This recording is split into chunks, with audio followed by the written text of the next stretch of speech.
तो स्वागत है दोस्तों आपका। दिल्ली पुलिस की जो प्रमास्त्र की जो रिवीजन सीरीज़ शुरू की हुई है, तो उसमें आगे बढ़ते हुए आज की वीडियो में हम बात करेंगे दिल्ली पुलिस जीके जो कि न्यू पैटर्न सीरीज़ है। लेक्चर तीसरा जो है आज की वीडियो में हम कवर करने वाले हैं और इसको हम जो है बिल्कुल आसान भाषा में हिंदी में जो समझने वाले हैं। अगर आपको इसकी PDF चाहिए तो टेलीग्राम से जुड़ सकते हैं और चैनल पर नए हैं तो चैनल को सब्सक्राइब कर लीजिएगा। तो चलिए आज की वीडियो को स्टार्ट करते हैं। पहला जो क्वेश्चन है कि तेलंगाना राज्य में स्थित प्रमुख कोयला उत्पादक क्षेत्र का नाम बताइए। तो ऑप्शन आपको दिए गए थे यहाँ पर Singareni coalfield, Raniganj coalfield, Talcher coalfield और झरिया कोल्डफील्ड।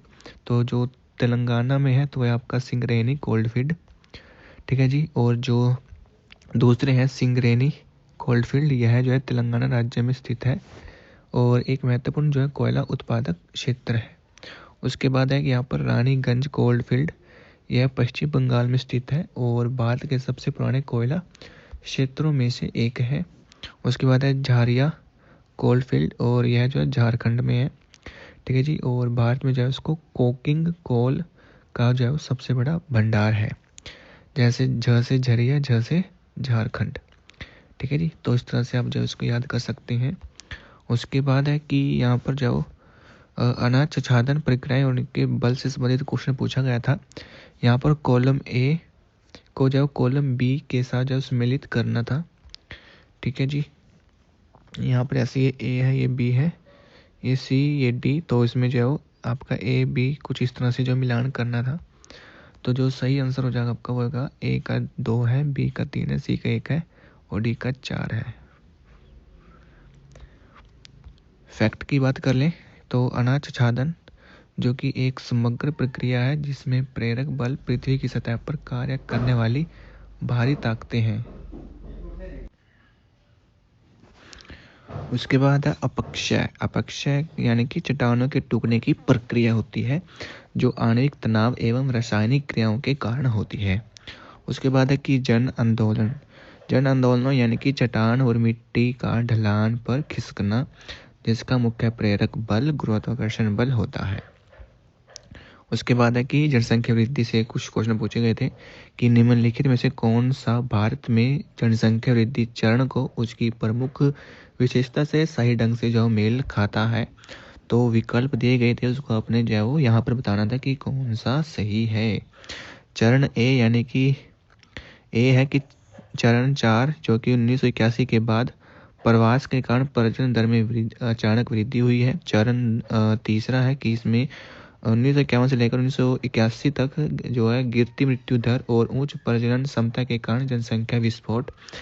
चरण 1 यानी कि 1901 से लेकर 1921 तक कम मृत्यु दर और उच्च प्रजनन क्षमता के कारण तेजी से जनसंख्या विस्फोट। डी है चरण 2 यानी कि 1921 से 1951 तक जो उच्च मृत्यु दर और घटती दर जन्म दर। तो जो इसका राइट आंसर है वो है आपका चरण 3 यानी कि 1951 से 1981 तक गिरती मृत्यु दर और उच्च प्रजनन क्षमता के कारण जनसंख्या जो है विस्फोट हुई है। उसके बाद है कि फैक्ट की बात करें तो चरण 1 यानी कि 1901 से 1921 तक जो उच्च जन्म दर और उच्च मृत्यु दर के कारण जनसंख्या वृद्धि जो स्थिर रही है और 1921 इसे जो महाविभाजक वर्ष भी जो कहा जाता है। उसके बाद है चरण 3 1951 से 1981, इस अवधि में जो स्वास्थ्य सुविधाओं के कारण है जो कि मृत्यु दर में भारी गिरावट आई है जबकि जन्म दर उच्च बनी रही जिससे जनसंख्या विस्फोट हुआ। उसके बाद है कि भारत की जल निकासी प्रणाली के विकास के संबंध में निम्नलिखित कथनों पर विचार कीजिए। तो ऑप्शन है 1 जिसमें माना जाता है कि प्राचीन इंडो ब्रह्मा नदी जो कि समय के साथ 3 प्रमुख जल निकासी प्रणाली में विभाजित हो गई।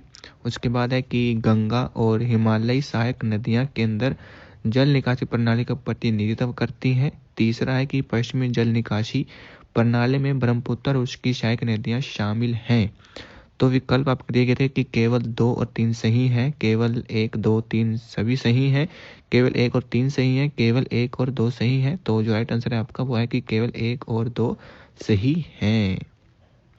कि इंडो ब्राह्मण नदी क्या होती है कि भूवैज्ञानिकों का सिद्धांत है कि यह नदी विवर्तनीय गतिविधियों के कारण टूटकर जो सिंधु, गंगा और ब्रह्मपुत्र प्रणाली में जो है विभाजित हो गई। उसके बाद है कि गंगा नदी प्रणाली, यह देश की सबसे बड़ी और केंद्रीय जल निकासी प्रणाली का हिस्सा है। और जो पश्चिमी जल निकासी प्रणाली है इसमें सिंधु और उसकी सहायक नदियाँ शामिल हैं। ब्रह्मपुत्र नदी जो कि पूर्वी या फिर उत्तर पूर्वी जल निकासी प्रणाली का हिस्सा है। उसके बाद है कि भारत में सबसे कम जनसंख्या किस राज्य की है? तो ऑप्शन थे आपके मणिपुर, अरुणाचल प्रदेश, सिक्किम और मिजोरम। तो राइट आंसर आपका सिक्किम। उसके बाद नेक्स्ट क्वेश्चन पे चलते हैं। नेक्स्ट क्वेश्चन क्या कहता है भाई आपका? ओके, पहले फैक्ट पढ़ लेते हैं कि फैक्ट क्या है। फैक्ट है कि सबसे कम जनसंख्या तो है आपकी सिक्किम की, ठीक है जी, 2011 की जनगणना के अनुसार। और सबसे अधिक जो जनसंख्या है वह उत्तर प्रदेश की। और सबसे कम जनसंख्या घनत्व तो है अरुणाचल प्रदेश का 17 प्रति व्यक्ति वर्ग किलोमीटर। तो चलिए स्टार्ट करते हैं। नेक्स्ट क्वेश्चन है कि दिवाला और संशोधन अक्षमता संहिता यानी कि IBC 2016 का प्राथमिक उद्देश्य क्या था?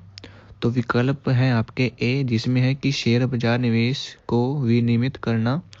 बी है आपका प्रत्यक्ष विदेशी निवेश को बढ़ावा देना। सी है कि व्यवसायों में वित्तीय संकट के समाधान की प्रक्रिया को सरल बनाना। डी आपका स्टार्टअप्स को वित्तीय उत्पीड़न से सुरक्षा प्रदान करना। तो राइट आंसर आपका सी, यानी कि व्यवसायों में वित्तीय संकट के समाधान की प्रक्रिया को सरल बनाना। फैक्ट क्या है कि IBC यानी कि इंसॉल्वेंसी एंड बैंकरप्टी जो कोड है इसे 2016 में जो लागू किया गया था। और इसका जो मुख्य लक्ष्य था वो था वित्तीय संकट, कंपनियों के पुनर्गठन और दिवाला समाधान को समयबद्ध तरीके से सुनिश्चित करना। उसके बाद है लाइसेंस राज का निक्षेपित परिणाम। ठीक है जी, लाइसेंस राज ये क्या है आपका? इकोनॉमिक्स से पूछा गया क्वेश्चन है कि 1947 और 1990 के बीच भारत द्वारा जो अपनाया गया, जिसे अक्सर लाइसेंस राज के रूप में जाना जाता है, का जो एक महत्वपूर्ण अनपेक्षित नकारात्मक परिणाम क्या है? तो विकल्प है आपके यहाँ पर कि नए व्यवसायों के लिए प्रवेश में बाधाओं का निर्माण संभावित रूप से नवाचार को बाधित करता है और अक्षमताओं को जन्म देता है। ऑप्शन बी है कि भ्रष्टाचार और नौकरशाही देरी में एक महत्वपूर्ण कमी है। और ऑप्शन सी है कि भारतीय निर्मित वस्तुओं की गुणवत्ता और वैश्विक प्रतिस्पर्धा में तेजी से वृद्धि है। और ऑप्शन डी आपका कि अत्यधिक प्रतिस्पर्धी बाजार वातावरण को बढ़ावा देना। तो जो राइट आंसर आपका वो ए है कि नए व्यवसायों के लिए प्रवेश में बाधाओं का निर्माण संभावित रूप से नवाचार को बाधित करना और अक्षमताओं को जन्म देता है। फैक्ट की बात करें तो लाइसेंस राज जो कि 1947-1990 तक रहा, यह प्रणाली संरक्षणवाद पर आधारित थी। और नकारात्मक प्रभाव इसका क्या है कि इसने जो है भ्रष्टाचार और लाल फीताशाही और बाजार में प्रवेश के लिए उच्च बाधाएं पैदा की, जिससे कि प्रतिस्पर्धा और नवाचार बाधित हुआ। समाप्ति हो गई इसकी प्रणाली। यह प्रणाली 1991 की आर्थिक सुधारों के बाद जब समाप्त हो गई थी। क्वेश्चन आपसे पूछ सकता है कि 19 के आर्थिक सुधार कब स्टार्ट हुए थे? तो 1991। उसके बाद है कि 1991 से पहले भारत में औद्योगिक विकास पर लाइसेंस प्रणाली का प्राथमिक प्रभाव क्या था? तो ऑप्शन है आपके यहाँ पर कि इसने प्रवेश में बाधाएं पैदा की, विस्तार में बाधाएं डाली और अक्षमताओं को जन्म दिया। उसके बाद है कि इसने कुशल समाधान, आवंटन और बढ़ी हुई प्रतिस्पर्धा को जन्म दिया। उसके बाद है कि इसने संतुलित क्षेत्रीय विकास सुनिश्चित किया और एकाधिकार को रोका। उसके बाद है डी कि इसने तीव्र औद्योगिक विविधीकरण और नवाचार को बढ़ावा दिया। तो जो राइट आंसर है इसका वो है ए कि इसने प्रवेश में बाधाएं पैदा की और विस्तार में बाधाएं डाली और अक्षमताओं को जन्म दिया। इसको आसान भाषा में समझें कि लाइसेंस राज का मतलब क्या होता है कि लाइसेंस राज का मतलब ये था कि किसी भी व्यक्ति को अगर कोई कंपनी है, ठीक है, और उसको जो अपना कोई व्यक्ति है और उसको जो अपनी कोई स्टार्टअप करना है तो उसके लिए जो है उस व्यक्ति को लाइसेंस लेना होता था, ठीक है जी। और लाइसेंस लेने के लिए उस व्यक्ति को क्या है सरकार से जो है वो रिश्वत जो है देनी पड़ती थी, ठीक है जी। और उस रिश्वत के चक्कर में क्या है काफ़ी सारी जो है उसको प्रॉब्लम्स आती थी, ठीक है जी। तो इसलिए लाइसेंस राज को ख़त्म करने के लिए, ठीक है जी, औद्योगिक विकास जो प्रक्रिया जो हम बोलते हैं कि आर्थिक विकास, ठीक है जी, तो वो जो 1991 में आया था। तो उसी से रिलेटेड ये क्वेश्चन है कि लाइसेंस राज का जो है वो प्राथमिक प्रभाव क्या था, उसका प्रभाव यही था कि प्रवेश में बाधाएं, यानी कि लोगों के लिए जो बाधाएं आती थी कि वो अपने जो है बिजनेस को कैसे स्टार्ट करें। ठीक है जी। उसके बाद है कि फैक्ट क्या है कि लाइसेंस राज के तहत जो कंपनियों को अपनी उत्पादन क्षमता बढ़ाने के लिए भी लाइसेंस की आवश्यकता होती थी। ठीक है जी। क्या कंपनियों को क्या होती थी, लाइसेंस की आवश्यकता होती थी। ठीक है जी। और सरकार लाइसेंस देने के लिए रिश्वत लेती थी। ठीक है जी। तो ये सब प्रॉब्लम उनको सामना करना पड़ता था, जिससे क्या होता था कि औद्योगिक विस्तार को जो सीमित कर दिया गया था, यानी कि वो जो अपने बिजनेस को बढ़ा ही नहीं सकते थे। उसके बाद है कि बाजार में प्रतिस्पर्धा की कमी के कारण औद्योगिक क्षेत्र में अक्षमता जो बनी रही, यानी कि जब कंपटीशन ही नहीं होगा तो भाई साहब देश आगे कैसे बढ़ेगा। उसके बाद है कि जीपीआई स्कोर का अर्थ, यानी कि कम जीपीआई स्कोर क्या दर्शाता है। तो कम जीपीआई क्या दर्शाता है, तो ऑप्शन है आपके शांति का उच्च स्तर, अधिक सैन्य शक्ति, युद्ध का उच्च जोखिम और बेहतर परिवर्तनीय प्रथाएं। तो ऑप्शन है इसका आपका ए सही है, जो कि शांति का उच्च स्तर है। उसके बाद फैक्ट की बात करें तो कि जीपीआई क्या है, तो ये है आपका ग्लोबल पीस इंडेक्स। ठीक है जी। यह इंडेक्स जो कि institute for economics and peace के द्वारा जो जारी किया जाता है। जीपीआई स्कोर अशांति को नापता है, इसलिए स्कोर जितना कम होगा देश उतना ही अधिक शांत जो वो होता है। उसके बाद है कि भारत के राष्ट्रपति के चुनाव से संबंधित विवादों को सुलझाने के लिए कौन सा निकाय जिम्मेदार है, तो वो है आपका चुनाव आयोग, सर्वोच्च न्यायालय, लोकसभा या फिर राज्यसभा। तो इसका राइट आंसर आपका सर्वोच्च न्यायालय। ठीक है जी। तो फैक्ट की बात करें कि विवादों का जो निपटारा है, यानी कि अगर भारत के राष्ट्रपति या फिर उपराष्ट्रपति के चुनाव से संबंधित कोई भी जो विवाद आता है, तो उसका जो निपटारा करने का और अंतिम अधिकार केवल किसको है, सर्वोच्च न्यायालय के पास है। संवैधानिक प्रावधान क्या है कि यह शक्ति भारतीय संविधान के अनुच्छेद 71 में निहित है कि राष्ट्रपति के दोनों के चुनाव को लेकर अगर कोई विवाद होता है तो वो सर्वोच्च न्यायालय उसका सोल्यूशन करेगा, उसको सोल्व करेगा। यह अनुच्छेद 71 में बताया गया है। उसके बाद है कि चुनाव आयोग, तो यह चुनाव आयोग केवल एक है, राष्ट्रपति और उपराष्ट्रपति के चुनावों के आयोजन और संचालन के लिए जिम्मेदार है। ठीक है जी। इसमें चुनाव आयोग कोई फैसला नहीं ले सकता भाई। उसके बाद है कि भारत के संविधान के अनुसार संसद के किसी भी सदन की बैठक के लिए आवश्यक कोरम कितना है। ठीक है जी। तो ऑप्शन है आपके कि सदन के कुल सदस्यों की संख्या का 1/3, लोकसभा के 50 सदस्य और राज्य में 25 सदस्य है। उसके बाद है कि सदन के कुल सदस्यों की संख्या का 10वां भाग, या फिर सदन के कुल सदस्यों की संख्या का 1/4। तो ऑप्शन है आपका इसका सी, यानी कि सदन के कुल सदस्यों की संख्या का 10वां भाग।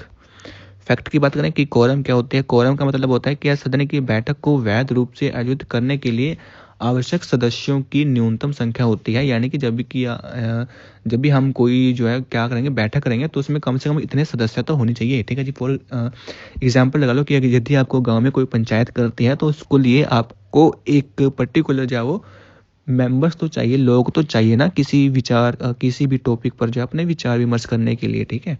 तो वैसे ही लोकसभा में क्या है, कोरम का मतलब होता है कि बैठक में वैध रूप से जो है न्यूनतम कितने लोग तो होने चाहिए, न्यूनतम कम से कम। ठीक है जी। वो डिसाइडेड है। उसके बाद है कि संवैधानिक प्रावधान, यानी कि अनुच्छेद 100 के सबपार्ट 3 के अनुसार कोरम सदन की कुल सदस्यों की संख्या का 10वां भाग होता है। ठीक है जी। यानी कि 10वां भाग तो होना चाहिए। उसके बाद है कि संविधान द्वारा निर्धारित लोकसभा की अधिकतम संख्या कितनी है, तो लोकसभा की अधिकतम संख्या 550 सदस्य हो सकती है भाई। ठीक है। अब फैक्ट की बात करें कि मूल अधिकतम संख्या, यानी कि संविधान में मूल रूप से लोकसभा की अधिकतम संख्या है 552। ठीक है जी। लेकिन वर्तमान जो संख्या है वो है कि 104वें संविधान संशोधन अधिनियम के जो द्वारा है, जो कि 104वां संविधान संशोधन हुआ था 2019 में।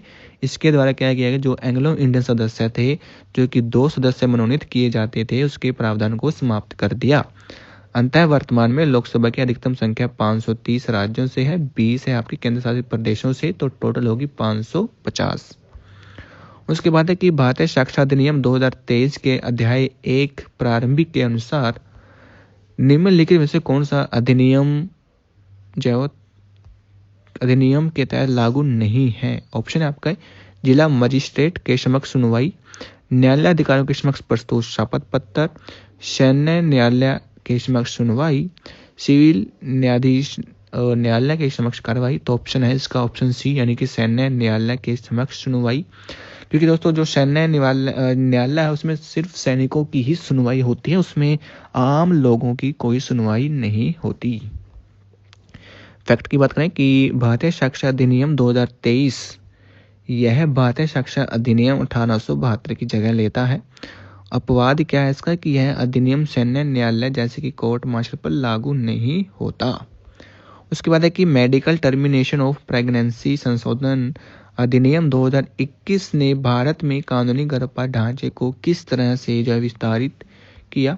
तो विकल्प है ए, जिसमें कहा गया कि विशेष मामलों में गर्भपात के लिए गर्भकालीन सीमा बढ़ाकर 24 सप्ताह की गई। उसके बाद है कि केवल विवाहित महिलाओं के लिए गर्भपात की पहुंच सुनिश्चित की गई। उसके बाद है कि पूरी तरह से स्वास्थ्य सेवा प्रदाताओं के विवेक पर समाप्ति की अनुमति दी गई। उसके बाद है कि 30 सप्ताह तक के सभी गर्भधारण के लिए गर्भपात को कानूनी बनाया गया। तो ऑप्शन ए इसका सही है कि विशेष मामलों में गर्भपात के लिए गर्भकालीन सीमा बढ़ाकर 24 सप्ताह जो की गई है।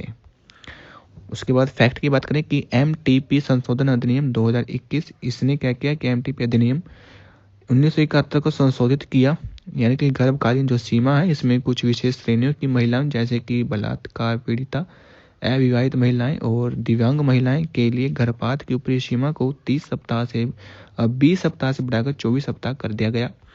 उसके बाद है कि निम्नलिखित में से कौन पराक्रम दिवस से संबंधित है। तो ऑप्शन है आपके सुभाष चंद्र बोस, चंद्रशेखर आजाद, महात्मा गांधी और भगत सिंह। तो उसका ऑप्शन है सुभाष चंद्र बोस।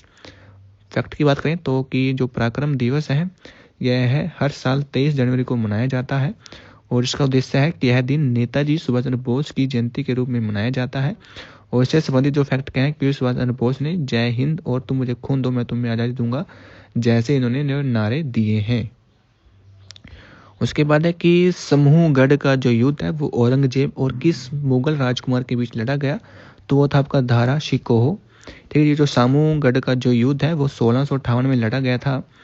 ठीक है जी। और जो पृष्ठभूमि की बात करें कि यह युद्ध जो शाहजहां के बेटों के बीच उत्तराधिकार का जो हिस्सा था, यानी कि राजा शाहजहां के 2 पुत्र थे ठीक है, जो कि राजगद्दी के लिए जो एक दूसरे से लड़ जाते हैं, जैसे कि आजकल तुम दोनों भाई बहन लड़ते हो किसी चीज के लिए। ठीक है। तो लड़ने वाले जो पक्ष है कि यह युद्ध औरंगजेब और उसके भाई मुराद बख्श की संयुक्त सेना तथा दारा शिकोह के बीच जो लड़ा गया था। उसके बाद है कि भारत के शास्त्रीय नृत्यों में से जो शास्त्रीय संगीत है वो किस संत के द्वारा शुरू किया गया था। तो वो था आपका शंकर देव। शास्त्रीय नृत्य यह असम राज्य का एक शास्त्रीय नृत्य है। इसके संस्थापक हैं किसे 15वीं शताब्दी में महान वैष्णव संत और समाज सुधारक श्री मंत शंकर देव के द्वारा शुरू किया गया था। अन्य तथ्य की बात करें कि जो सत्य है वो नृत्य के साथ गाए जाने वाले गीतों को के बोर गीत कहा कहते हैं। ठीक है जी। जो सत्य नृत्य के साथ जो गीत गाए जाते हैं उनको बोर गीत कहते हैं। उसके बाद चिपको आंदोलन से क्वेश्चन बना था कि चिपको आंदोलन के दौरान ग्रामीणों द्वारा निम्नलिखित में से किस पद्धति का उपयोग किया गया था। तो उसका जो उपयोग किया गया था उसके जो ऑप्शन है वो है कि हिंसक विरोध प्रदर्शन को कटने से रोकने के लिए पेड़ों को गले लगाना। जी बिल्कुल, उन्होंने पेड़ों को गले लगा लिया था। चिपको का मतलब चिपकना और वो पेड़ों के साथ जो चिपक गए उनको गले लगा लिया था, यानी कि ऑप्शन बी है आपका सही आंसर कि पेड़ों को कटने से रोकने के लिए पेड़ों को गले लगा लिया। चिपको आंदोलन यह एक अहिंसक आंदोलन था जो कि 1973 को उत्तराखंड में, जो कि उस समय क्या था उत्तर प्रदेश था, और ये जो है चमोली जिले में शुरू हुआ था। और इसका जो नेतृत्व है वो इस आंदोलन के प्रमुख नेता थे सुंदर लाल बहुगुणा और चंडी प्रसाद भट्ट। ठीक है जी। इसकी पद्धति क्या है कि चिपको का अर्थ है चिपकना या फिर गले लगाना, और ग्रामीणों ने क्या किया था वनों की कटाई को रोकने के लिए पेड़ों को गले लगा लिया था। उसके बाद है कि कोशिका चक्र के G0 फेज यानी कि शून्य चक्र के बारे में निम्नलिखित में से कौन सा कथन सबसे सटीक है। तो ऑप्शन है आपके कि G0 चरण में मौजूद कोशिकाओं में डीएनए संश्लेषण तेजी से होता है। यह वह चरण है जहां कैंसर कोशिकाओं में कोशिका विभाजन शुरू होता है। उसके बाद ऑप्शन सी, यह एक अस्थायी जैन मौन चरण है जहां कोशिकाएं कोशिका चक्कर से बाहर निकलती हैं। ऑप्शन डी है कि G0 में जो कोशिकाएं वो सक्रिय रूप से डीएनए प्रकृति के लिए तैयार होती हैं। तो राइट आंसर इसका ऑप्शन सी, यानी कि यह एक अस्थायी मौन चरण है जहां कोशिकाएं कोशिका चक्कर से बाहर निकलती हैं। फैक्ट की बात करें कि G0 चरण, इससे जो क्विसेट चरण या फिर मौन चरण कहा जाता है। इस चरण में कोशिकाएं जो है कोशिका चक्कर से बाहर निकल जाती हैं और निष्क्रिय अवस्था में रहती हैं। विभाजन करना यानी कि बंद कर देती हैं। उसके बाद है कि जब कोई तरंग किसी संकीर्ण छिद्र से गुजरती है तो निम्नलिखित कौन सी घटना होती है, तो उसको बोलते हैं विवर्तन। ठीक है जी। फैक्ट की बात करें कि विवर्तन होता क्या है। विवर्तन वह घटना है जब एक तरंग जो किसी संकीर्ण छिद्र यानी कि नैरो स्लिट के किनारों पर से जब मुड़ जाती है और उसके ज्यामितीय छाया वाले क्षेत्र में फैल जाती है।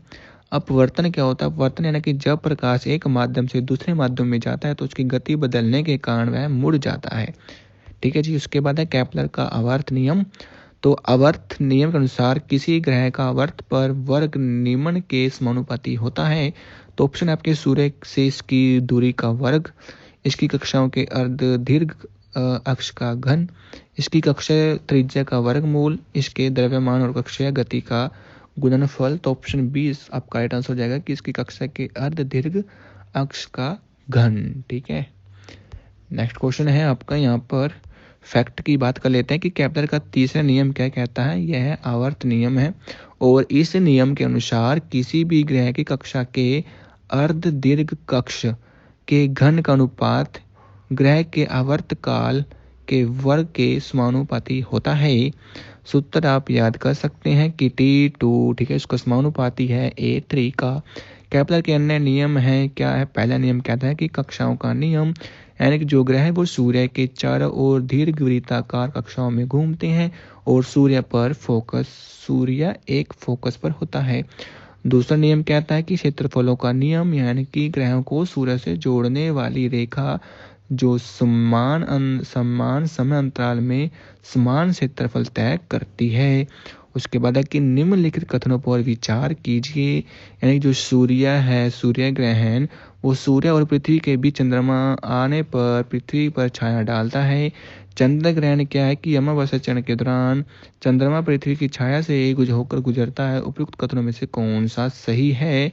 तो विकल्प है आपके 1 और 2 दोनों सही है, केवल 1 सही है, केवल 2 सही है, या फिर ना तो 1 ना ही 2। इसका राइट आंसर है आपका केवल 1 यानी कि केवल 1 सही है। फैक्ट की बात करें कि सूर्य ग्रहण तब होता है जब सूर्य चंद्रमा और पृथ्वी एक सीधी रेखा में होते हैं और चंद्रमा जो कि सूर्य को आंशिक या फिर पूर्ण रूप से ढक लेता है जिससे कि चंद्रमा की जो छाया वो पृथ्वी पर पड़ती है। कथन 2 गलत है क्योंकि चंद्र ग्रहण तब होता है जब सूर्य पृथ्वी और चंद्रमा एक सीधी रेखा में होते हैं। ठीक है जी। और पृथ्वी की छाया चंद्रमा पर पड़ती है। यह घटना केवल पूर्णिमा के चरण के दौरान हो सकती है, न कि अमावस्या के दौरान। ठीक है जी। उसके बाद है जिकिर लोकगीत परंपरा किस राज्य में लोकप्रिय है। तो वह आपकी असम में। ठीक है। जिकिर और जारी ये असम राज्य की पारंपरिक लोक संगीत की शैलियां हैं। उत्पत्ति की बात करें तो जिकिर गीतों की रचना मुख्य रूप से 17वीं शताब्दी के एक मुस्लिम संत शाह मिलान अजान फकीर ने की थी और विषय है इन गीतों में सूफी प्रभाव और भक्ति संगीत का मिश्रण है जो हिंदू मुस्लिम एकता पर जोर देता है। उसके बाद है कि निम्नलिखित में से कौन सा युग्म सही है। आपको उसमें करना था कि प्लाज्मोलिसिस यह पादप कोशिका द्वारा जल का संचयन है। कोशिका भित्ति मुख्य प्रोटीन से बनी होती है। सेलुलोज पादप कोशिकाओं को संरचनात्मक शक्ति प्रदान करता है। प्लाज्मा झिल्ली यानी कि कोशिका भित्ति के बाहर स्थित है। तो इसका ऑप्शन है आपका सी यानी कि जो सेलुलोज है वो पादप कोशिकाओं को संरचनात्मक शक्ति प्रदान करता है। आज बात करते हैं कि प्लाज्मोलिसिस जो कि गलत है क्योंकि प्लाज्मोलिसिस जल की हानि के कारण पादप कोशिकाओं के प्रोटोप्लाज्म का सिकुड़ना जल का संचयन नहीं होता। उसके बाद कोशिका भित्ति ये भी गलत है कि पादप कोशिका भित्ति जो कि मुख्य रूप से सेलुलोज की बनी होती है ना कि प्रोटीन की। सेलुलोज सही है क्योंकि सेलुलोज पादप कोशिकाओं को उनकी संरचनात्मक शक्ति प्रदान करता है। उसके बाद प्लाज्मा झिल्ली ये भी गलत है कि पादप कोशिकाओं में जो प्लाज्मा झिल्ली है वो कोशिका भित्ति के अंदर होती है ना कि बाहर। उसके बाद है स्वर्णिम चतुर्भुज परियोजना यानी कि उस संगठन का नाम बताइए जिसने स्वर्णिम चतुर्भुज परियोजना को व्यवहार्य बनाया। तो इसका ऑप्शन थे आपके कि भारतीय राष्ट्रीय मार्ग प्राधिकरण, भारतीय रेलवे, और उसके बाद है आपका शहरी विकास मंत्रालय, उसके बाद सीमा सड़क संगठन। इसका राइट आंसर है आपका ए यानी कि भारतीय राष्ट्रीय राजमार्ग प्राधिकरण। ठीक है जी। यानी कि NHAI। ठीक है जी। NHAI ये जो आपका क्या बनाती है रोड बनाती है। जो रोड है वो स्वर्णिम चतुर्भुज से ही जुड़े हुए हैं, यानी कि स्वर्णिम चतुर्भुज। यह भारत की सबसे बड़ी राजमार्ग परियोजना है। यह 4 महानगरों दिल्ली, मुंबई, चेन्नई और कोलकाता को जोड़ती है। कार्यान्वयन जो एजेंसी है इस परियोजना को भारतीय राष्ट्रीय राजमार्ग यानी कि NHAI यानी कि national highway authority of India के द्वारा जो है कार्यान्वित किया गया। अन्य तथ्य क्या है कि राष्ट्रीय राजमार्ग विकास परियोजना यानी कि NHDP के तहत पहले चरण का हिस्सा और इसकी कुल लंबाई लगभग 5,846 किलोमीटर है। नेक्स्ट तो भाई ये थे आपके परमार सर के लेक्चर तीसरा, ठीक है, LECTUR लेक्चर तीसरा ये था। और इसमें जो है कंप्लीट जीके क्वेश्चन मैंने आपको कराए हैं। तो वीडियो अच्छी लगी हो वीडियो को लाइक कर देना, चैनल पर नए हो तो चैनल को सब्सक्राइब कर लेना और इसकी PDF के लिए आप टेलीग्राम से जुड़ सकते हैं।